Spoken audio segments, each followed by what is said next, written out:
மணக்க ருசிக்க அம்மா சமையல் மசாலா ஐட்டம்ஸ் ஊறுகாய் ஐட்டம்ஸ் நம்மக்கிட்ட கிடைக்குது.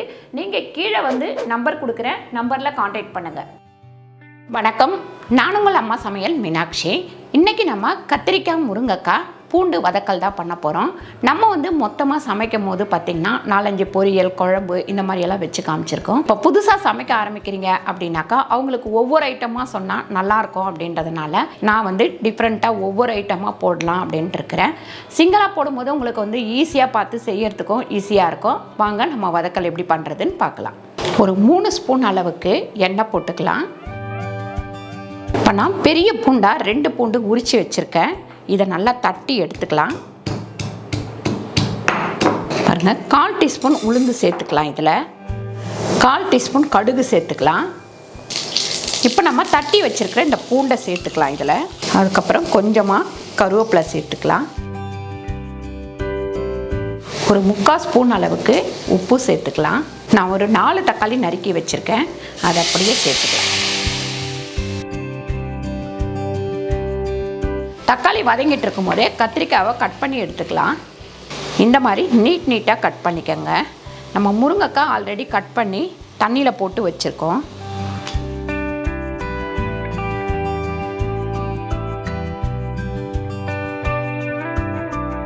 கத்திரிக்காய் எப்பவுமே நமக்கு சமைக்கிறதுக்கு கொஞ்ச நேரம் முன்னாடி கட் பண்ணால் தான் நல்லாயிருக்கும். முன்னாடியே நறுக்கி வச்சிட்டிங்க அப்படின்னா ஒரு மாதிரி கருத்து போயிடும். ஒரு சிட்டிகை அளவு மஞ்சள்தூள் சேர்த்துக்கலாம். இந்த தக்காளி நல்லா வதங்கிட்டு இருக்கும் போதே நான் வந்து ஒரு 3 முருங்கைக்காய் நறுக்கி வச்சுருக்கேன், இதை சேர்த்துக்கலாம்.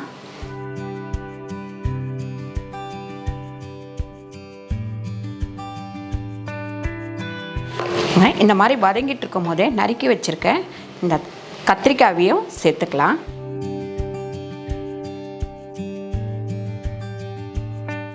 ஒரு ஸ்பூன் அளவுக்கு வெறும் மிளகாத்தூள் சேர்த்துக்கலாம். காஷ்மீர் மிளகாத்தூள் 1 ஸ்பூன் சேர்த்துக்கலாம். ஒரு 1/4 டீஸ்பூன் ஜீரக பொடி சேர்த்துக்கலாம்.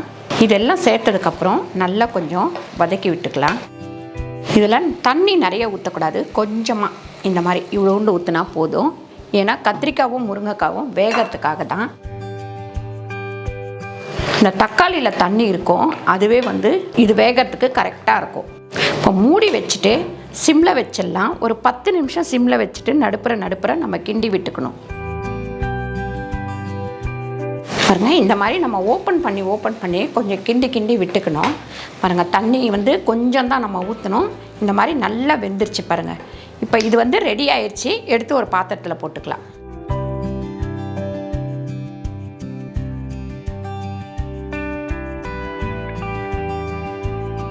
பாருங்கள், ரொம்ப சூப்பராக ரொம்ப சிம்பிளான ஒரு வதக்கல் கத்திரிக்காய் முருங்கைக்காய் பூண்டு தக்காளி இதை வச்சு நம்ம ஒரு வதக்கல் பண்ணிட்டோம். இது பார்த்திங்கன்னா உங்களுக்கு மோர் குழம்பு, அதுக்கப்புறம் பார்த்திங்கன்னா சாம்பார், ரசம், இதுக்கு எல்லாமே சைடிஷாக சாப்பிட்றதுக்கு ரொம்ப நல்லாயிருக்கும்.